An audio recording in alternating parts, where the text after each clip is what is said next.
देख लेते हैं most important question class 10 CBSE के पॉइंट ऑफ व्यू से बहुत इंपॉर्टेंट है।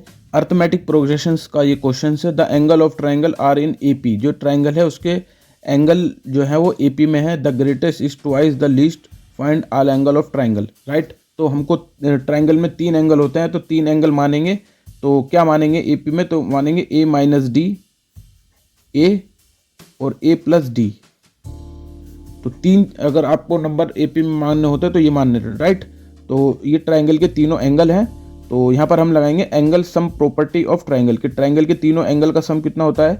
180 डिग्री होता है। तो तीनों को ऐड करेंगे और 180 डिग्री के इक्वल रखेंगे। Angle sum property of triangle ये बोलती है। तो डी माइनस का प्लस का कैंसिल, तो यहाँ से आ जाएगा कितना 3a is equal to 180 degree.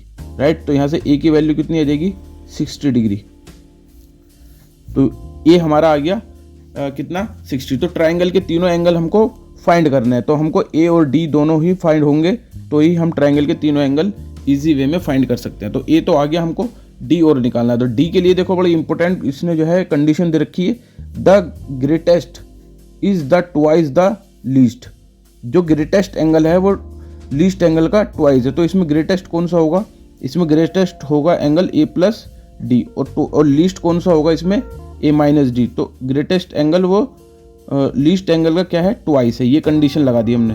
तो यहाँ से आएगा A plus D is equal to 2a minus 2d।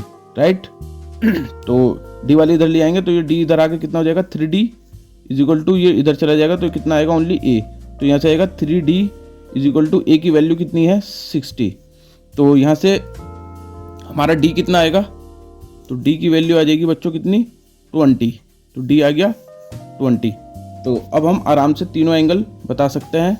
तो पहला एंगल कितना होगा? 60 माइनस 20 यानी 40 डिग्री।